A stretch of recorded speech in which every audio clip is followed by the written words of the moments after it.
Guys, तो मैं आप सभी का स्वागत करती हूँ हमारे क्रिस्टल ऑल स्टडी चैनल पे। तो आज हम पढ़ेंगे बेसिकली रीजनिंग एबिलिटी। ठीक है, तो कहीं ना कहीं ये एलएलबी में या फिर आपके सीवीटी एग्ज़ाम में और गवर्नमेंट एग्ज़ाम्स में बहुत ज़्यादा इंपॉर्टेंट हो जाता है रीजनिंग। ठीक है, बहुत से बच्चों को कहीं ना कहीं ये प्रॉब्लम आती है कि ए टू जेड तक इसे लर्न कैसे करें। राइट, ए टू जेड तक लर्न ही नहीं होता है, फिर आगे कैसे बढ़ेंगे अल्फ़ाबेट्स में हम लोग। तो यहाँ पे एक सबसे अच्छा तरीका ये था कि ए से, जैसे कि हम लोग जेड को देखें, ए से एम तक का एक रो चलता है, फिर नीचे से रिवर्स में एन से जेड तक चलता है। ठीक है, इस तरह से है। तो ए से अगर हम जेड देखें तो क्या बोल सकते हैं? आज़ा, B and Y by, C X CT scan, D W dew, E V evening, F U first U, G T road, H S high school, I R Indian railway, J Q Jacquin, K B Calvin Peterson, L O light on, M N man. तो ये कहीं ना कहीं बहुत ज़्यादा important है और easy भी है लर्न करने के लिए। जैसे कि हमारे क्वेश्चंस में आ ही जाता है, एग लिखा हुआ अगर आ गया तो हम लोगों को नहीं पता चलता कि ई के अपोजिट में क्या आएगा, कौन सा अल्फ़ाबेट है। तो हमें इस तरह से, अगर हमें पता है कि ई से इवनिंग होता है तो ई और वी हम लोग जोड़ देंगे। जी से क्या हमने बोला? जी से क्या है? जी टी, तो जी टी रोड है, तो हमें पता चल जाएगा जी से, जी के अपोजिट में कौन सा अल्फ़ाबेट आएगा? टी आएगा। ठीक है, तो ये कहीं ना कहीं इस तरह से बहुत ज़्यादा इंपॉर्टेंट हो जाता है। और 1 से लेके एम तक 13 होते हैं, फिर 14 से लेके 26 तक होता है। ठीक है, अब हम आगे बढ़ते हैं अपने क्वेश्चंस की तरफ।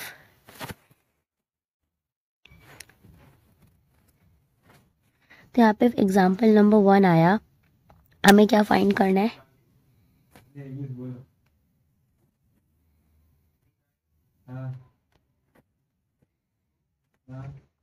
फाइंड करना है letter at a particular place in the English alphabet. ठीक है, तो हमें पर्टिकुलर प्लेस पे लेटर्स बताने हैं इंग्लिश अल्फ़ाबेट्स के फाइंड आउट करके।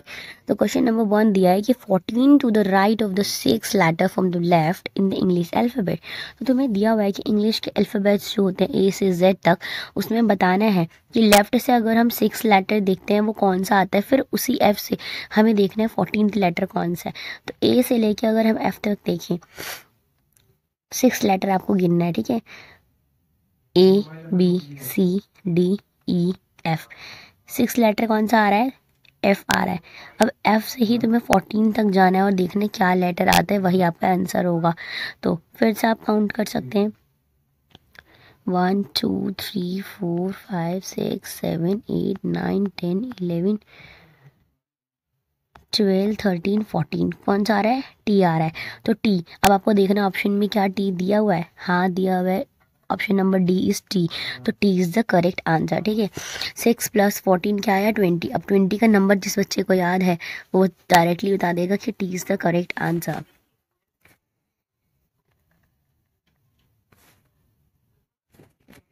क्वेश्चन नंबर 2, अब English alphabets is written in the backward order. English के जो अल्फ़ाबेट्स है वो बैकवर्ड ऑर्डर्स में लिखे हुए हैं। Then which letter will be the fifth to the left of the letter M. तो आपको बताना है अगर अल्फ़ाबेट्स के जो ऑर्डर हैं ए से लेके जेड तक वो बैकवर्ड में लिखे हैं। हमें कैसे दिया हुआ है? जेड से लेकर ए तक लिखा हुआ दिया है उल्टे में। हमें बताना है कि एम को लेकर, एम के हम लेफ़्ट से अगर हम जाते हैं, लेफ़्ट इधर को जाएगा। ठीक है, एम के लेफ़्ट पे अगर हम जाते हैं तो हमें फिफ्थ लेटर बताना है कि कौन सा है। तो काउंट करें, 1 2 3 करना होगा कि एम के फिफ्थ पे कौन सा लेटर आ रहा है। तो 1 2 3 4 5, आर इज़ द लेटर। ठीक है, आर जो है वो फिफ्थ लेटर में आ रहा है आपको एम से लेफ्ट में जाते वक्त। तो क्या आर ऑप्शन में है? हाँ है, option number D is the R. तो R is the correct answer हो जाएगा यहाँ पर। आगे हम बात करते हैं क्वेश्चन नंबर 3 की। If the second half of the English alphabets is written in the alphabet in written in reverse order. तो बात करी जा रही है कि जो फर्स्ट हाफ है, जैसे कि फर्स्ट हाफ मैंने क्या बताया था, ए से लेके एम तक होता है, फिर एन से लेके जेड तक होता है। तो इन्होंने कहा जो सेकेंड हाफ है वो रिवर्स ऑर्डर में लिखा हुआ है, मतलब जेड से लेके एन तक में लिखा होगा। पहले ए से एम तक है, फिर जेड से एन तक है। ठीक है, रिवर्स ऑर्डर में। तो आपको बताना है कि राइट से 15th नंबर कौन सा आता है? इधर से राइट जाता है, इधर से लेफ्ट जाता है, इधर से लेफ्ट जाता है, इधर से राइट जाता है। ठीक है, तो आपको बताना है राइट से 15th लेटर कौन सा है। तो ऐसे हम काउंट करेंगे 1 2 3 4 5 6 7 8 9 10 11 12 13 14 15। L is the correct answer. क्या एल आपके ऑप्शन में है? जी हाँ, option number B is the correct answer, L. Okay, और अल्फ़ाबेटिकल टेस्ट में आपका इस तरह का क्वेश्चन भी आ सकता है कि आपको ये दिए होंगे इस तरह ambitious, ambiguity, ambitious, animation, animal. तो आपको बताना होगा कि अल्फ़ाबेट्स देखकर कि कौन सा उसमें से करेक्ट ऑप्शन होगा। ठीक है, क्वेश्चन नंबर 5। अब यहाँ पे आपको ये अल्फ़ाबेट दिया हुआ है जो कि रिमेन है same in its position if arrange in the alphabetical order. तो यहाँ पे बोला गया कि ये जो आपको दिया हुआ है ये PCLNOB, ठीक है। तो अगर हम लोग इसको अल्फ़ाबेटिकल ऑर्डर में लगाते हैं इसी चीज़ को, जैसे कि हमने लगाया BCLNMNOP, ठीक है, ये अल्फ़ाबेटिकल ऑर्डर में लग गया है। अब बताना है कि कौन सा है जो अपने उसी पोजीशन पे वापस से है। तो N और O जो है अपने ही पोजीशन में है, तो 2 ऐसे 2 अल्फ़ाबेट्स हैं, 2 की अपने ही पोजीशन पे हैं।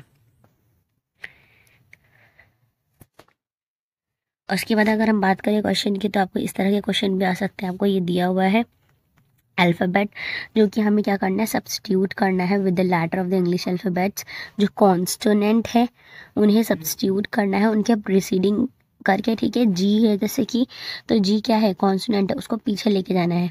और अगर वोवल है तो उसको हम आगे लेके जाएंगे, ठीक है। जैसे कि जी है तो जी का F, L का K, बी होगा तो उसको आगे A का B करना है, C का D, I का J, ठीक है। तो इसी तरह से अगर कॉन्स्टिट्यूएंट है तो पीछे जाएगा, मतलब कि इसका पीछे क्या जाएगा, F। और वोवल है अगर तो इसका आगे जाएगा A का B, ठीक है।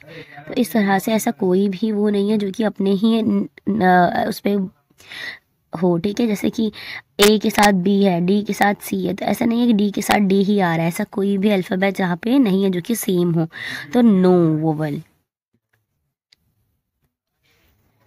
इसके बाद हम बात करते हैं क्वेश्चन नंबर 7 पे। तो करेक्ट अल्टरनेटिव बताने में क्वेश्चंस के number of letter skipped in the between the adjacent letter in series is 2। तो आपको बताना है यहाँ पर स्किप्ड करके, जैसे कि ये जो है हमें दिया हुआ है, हमें यहाँ पे आ रहा है जी के साथ H, फिर IJKLMNOPQRS, ठीक है, इस तरह से। तो इसमें से ये, या फिर हम वाला ऑप्शन देख लें, या फिर आप इस वाला ऑप्शन देख लें, तो हमें इस तरह से देखने को नहीं मिल रहा है।